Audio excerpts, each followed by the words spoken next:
the Merriweather Post Pavilion in Columbia, Maryland, CBS proudly presents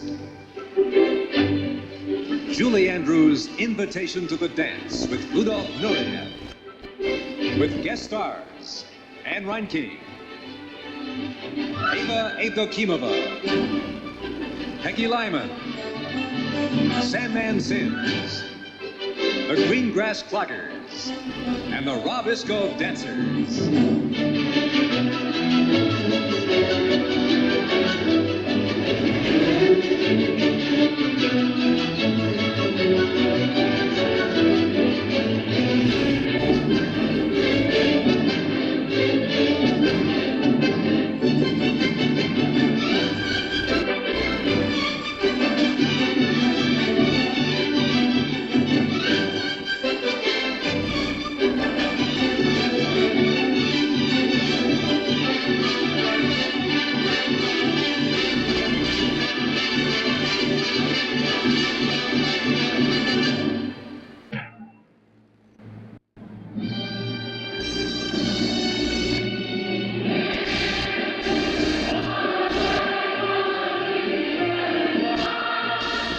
Ladies and gentlemen, boys and girls, Miss Julie Andrews.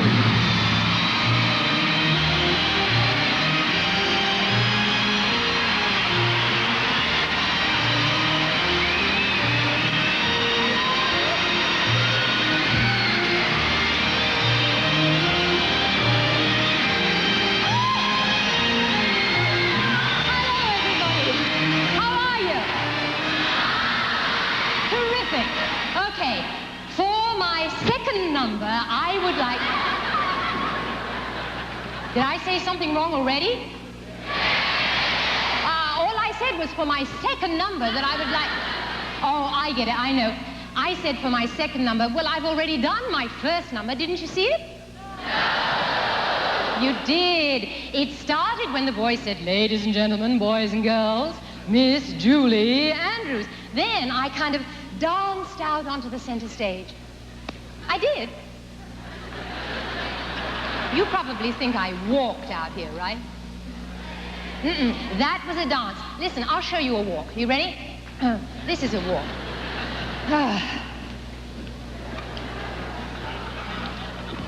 That's a walk. And this is a dance, Jack.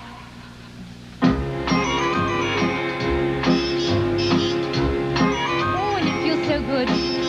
You want to know why it's a dance? I'll tell you. It's movement done in rhythm to a musical accompaniment. And that makes it a dance. Now, it's not a very great dance, but it's a dance nevertheless. So now you know the first thing about dancing. If you can walk, you can dance. Anyone can do it. Anyone can dance. Anyone can do it. There's really nothing to it. Take a little chance. Move your feet to the beat of the music. Don't be an also-ran. The way I view it, if I can do it, anyone can. I was one of those rare people who was born with two left feet. Even I learned how simple it can be. You could do it front ways. Then you could return. Those are true and tried ways. Now you do it sideways. That's the way to learn. Move your feet to the beat of the music. Don't be an also-ran. The way I view it, if I can do it, anyone can. Well, now that we have the legs going so smoothly, let's progress to lesson number 2. First thing, you add some movement with your arms like so, and add a lifting of the knees like so. Next thing you know, your head begins to go, and your shoulders too. Then do a side kick, back, front, flick, pull, and slide, hop and glide. That's the way to dance. Anyone can dance. Anyone can do it. There's really nothing to it. Take a little chance.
delighted to be part of this wonderful show. I love the world of the dance, and I have ever since I was a very young girl. So, let's get started. Now, there's somebody waiting backstage who I think is the greatest dancer of our times. Yes? And it's not John Travolta. This gentleman is a star of the ballet, and he is a most charming person, Mr. Rudolf Nureyev.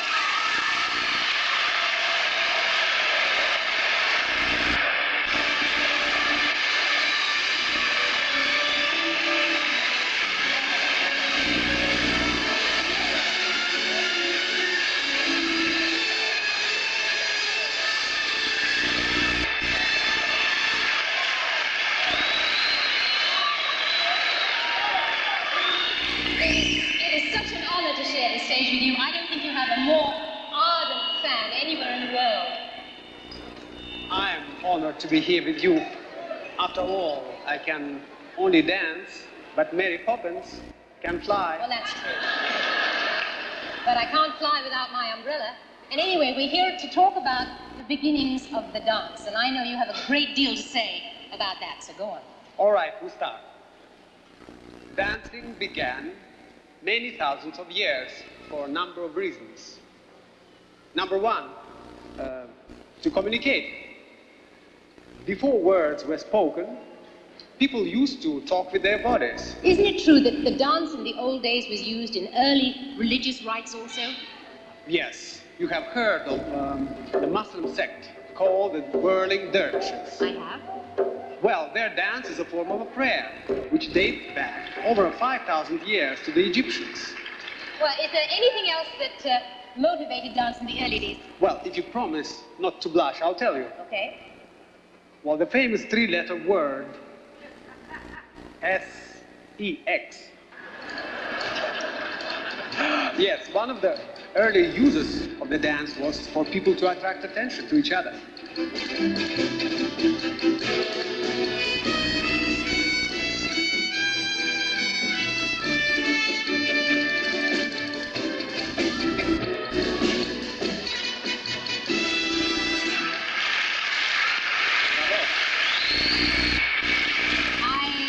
It was working. We mustn't forget one more reason that people have danced, and that is they dance for no reason at all, to let off steam, to have fun. They dance for the pure joy of dancing.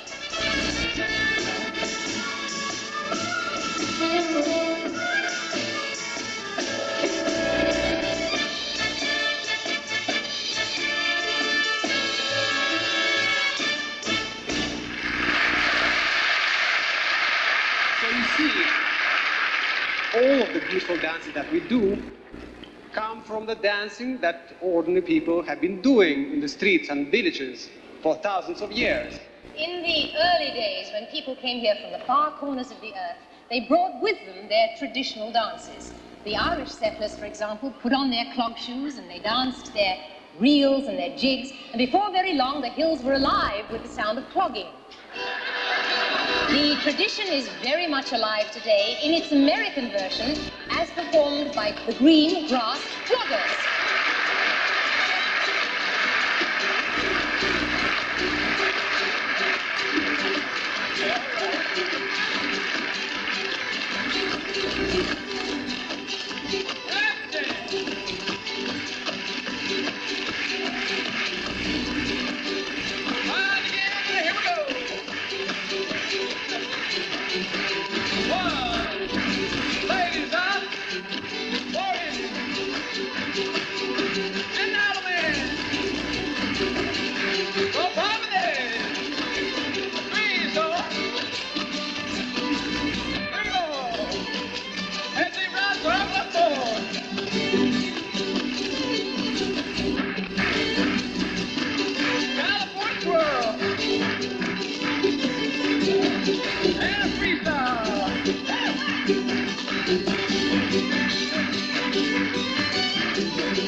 God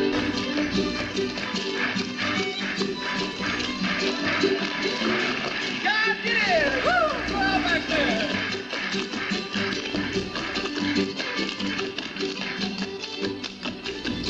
Wow!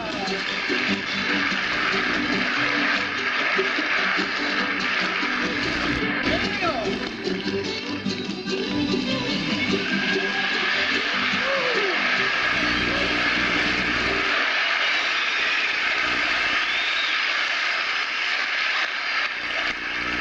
Those fantastic people were the Green Grass Cloggers. And this gentleman over here is Mr. Sandman Sims.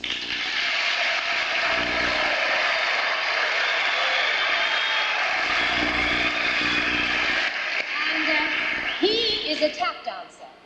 Tap dancing is considered a Native American art form.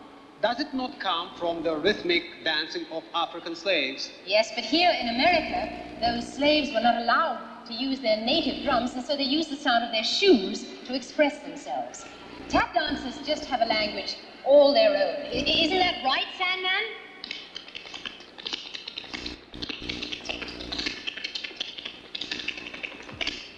He said that's right. Sounds like a code to me. It isn't a code, Rudy. It's a real language, a vocabulary of steps and movements. For instance, what was that step called you just did? That was the paddle and roll. Sandman, show Rudy an over the top. Over the top? Yep. Aha!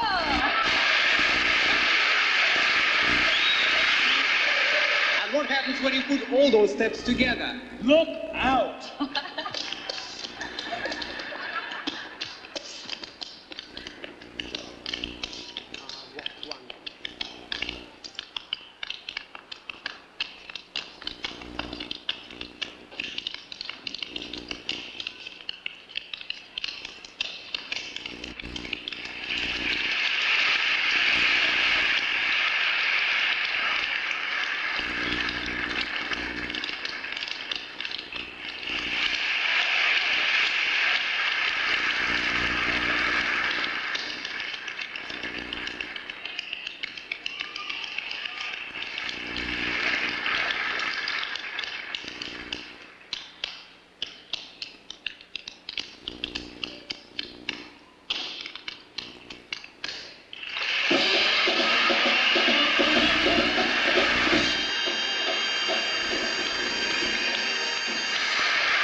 Now we come to the most elegant of the dance forms, the ballet. And this is the place where a ballet dancer spends most of his waking life. It's the rehearsal hall, and here is where all the hard work is done so that when you see it on the stage, it looks easy. Everything in ballet is formal and proper, and everything has a name. So let's start with the basics, Rudy. All the steps in ballet come from 5 basic positions. Would you like to learn them? I would love to, and I'm sure the audience will be very interested. First position goes like this. Heels together, legs turned out, and that's first position. Second, you open leg to the side, arms go to the side. Third, we bring heel in front of the arch, and arms so. Fourth, leg comes in front, parallel. The arms come here. It's a very popular position to finish, for example, pirouettes, you know, to finish into the fourth. Yes. It's very And of beautiful. course, fifth position, again, feet together, parallel, closed, toe to the heel, with the arms here. Well, those are the 5 basic positions. Yes, but the beauty of the ballet is how we get from one position to the other. I first fell in love with the ballet through the music. I remember as a small girl outside my aunt's dancing class listening to those beautiful melodies played on the phonograph as the children rehearsed. And in truth, ballet is as glorious to listen to as it is to watch. The man who changed ballet music from mere accompaniment into great symphonic themes was a Russian composer named Tchaikovsky. It was Tchaikovsky who gave us the music to Swan Lake, The Nutcracker, and the wonderful ballet we are about to see tonight. I rather think you'll recognize the music, and I'm sure you will long remember the dancing. Ladies and gentlemen, boys and girls, here are Rudolf Nureyev and Eva Evdokimova, who danced the pas de deux from the ballet Sleeping Beauty.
We'll be together with our arms around each other, and will you be my new romance? On the clear understanding that this kind of thing can happen, shall we dance? Shall we dance? Shall we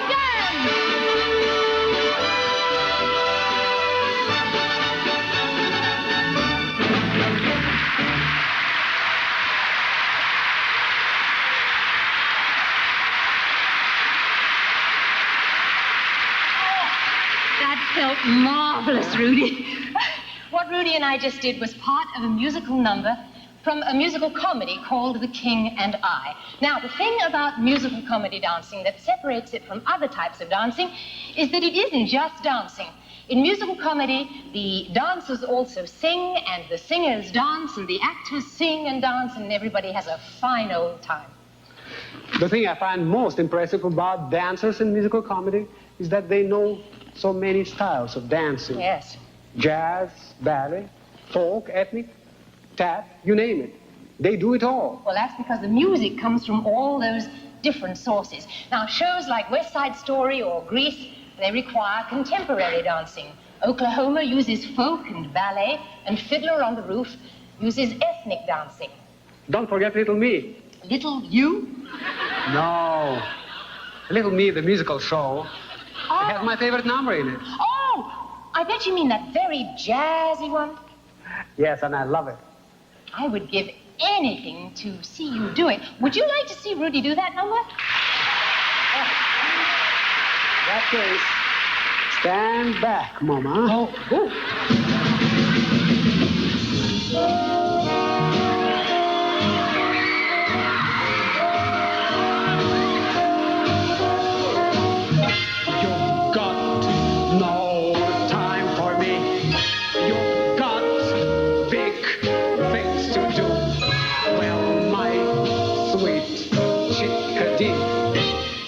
Got hot news for you. I've got your number. I know you inside out. You ain't no Eagle Scout. You're all at sea. Oh yes, you brag a lot. Wave your own flag. You are you're a lot like me.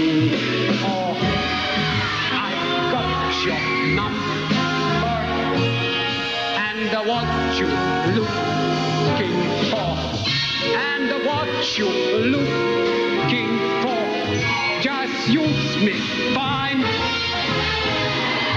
We'll break those rules a lot. We'll be damn fools a lot. But then why should we not? How could we not combine? When I've got your number, I've got the glow you got. I've got your number, and baby, you know you got mine. How about a change in something more comfortable?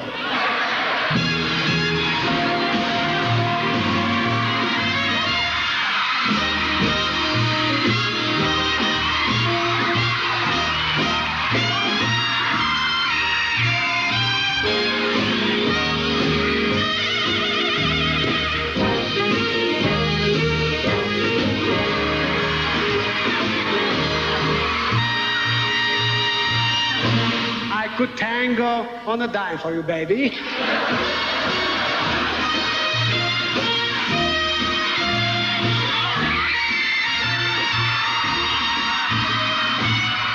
Got change for a quarter?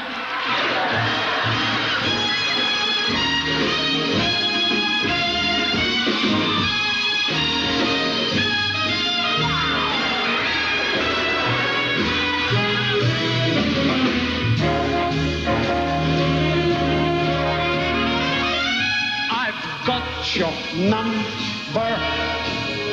I've got the glow you've got. I've got your number, baby. No, ooh, got mine.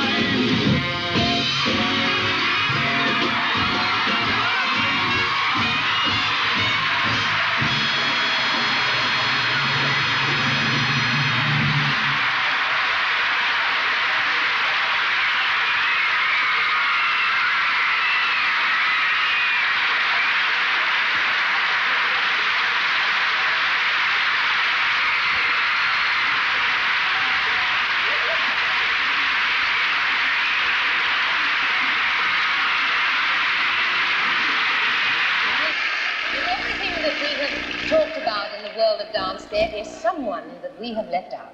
Who's that? Ah, Rudy, the boss man, the governor, the top-toe tapper. Oh, yes, the choreographer. The choreographer is the man who makes up the dance. He also teaches all the steps that go into a contemporary dance routine or a classical ballet. What he says goes. And one of today's most inventive musical comedy choreographers is Bob Fosse. Now, like all great choreographers, he has a very distinctive style. The young lady who's about to perform is a perfect interpreter of that style.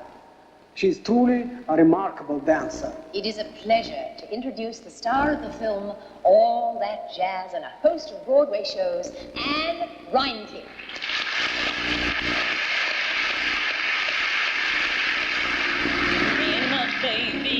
My baby and me, we're about as happy as babies can be.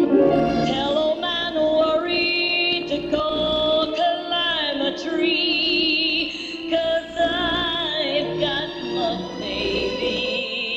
I'm with my baby. Look at my baby and me.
of the Martha Graham technique, danced by Peggy Lyman and prepared by Martha Graham. It is a classic vocabulary of steps that will, no doubt, be performed by dancers for many years to come. Martha says she tried to build from the bad, to use the past, but to move into the 21st century. And along with the beautiful dance forms, she gives us great insight into human emotions. And nowhere is it more evident than in her creation of Seraphic Dialogue, which is the story of Joan of Arc. In this excerpt that we're about to see, we watch the internal struggle Joan goes through to maintain her faith, even at the cost of her life, finally accepting her own martyrdom at the stake. Here's Peggy Lyman to dance the Martha solo from Seraphic Dialogue.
ever wonder how dancers remember all those steps? Well, they do it by numbers. The choreographer gives every movement and every step a number, and the rest is just counting. Watch. With music. 5, 6, 7, 8, and 1, 2, 3, 4. Jump 5, 6, turn 7, 8. Drop 1, 2, grab 3, 4, 5, 6, 7. Going on. 1, 2, and 3. 5, 6, 7, and 8. 1, 2, and 3, 4. Jump 5, 6, 7, and 8. Hold 1, 2, 3, and 5, and 6, and 7, 8. Hold 1, 2, 3, 4, and 5. 4, 6, 7, 8.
Before we call a halt to this day's festivities, there is one more thing you should know the dancers do at the end of every performance.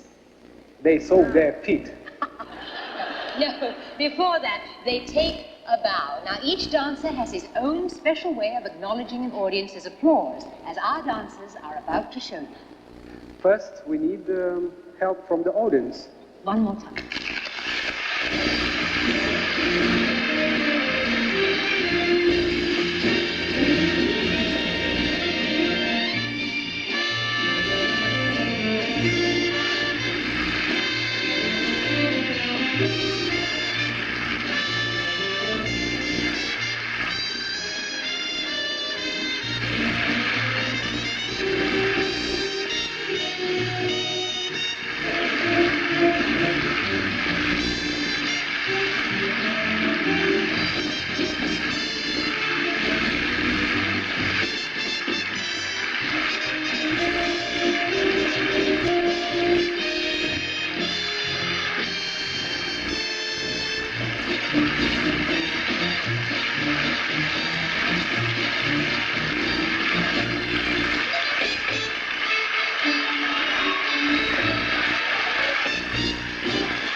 Wednesday, don't miss the animated Christmas classic, Rudolph the Red-Nosed Reindeer, at 8, 7 Central and Mountain.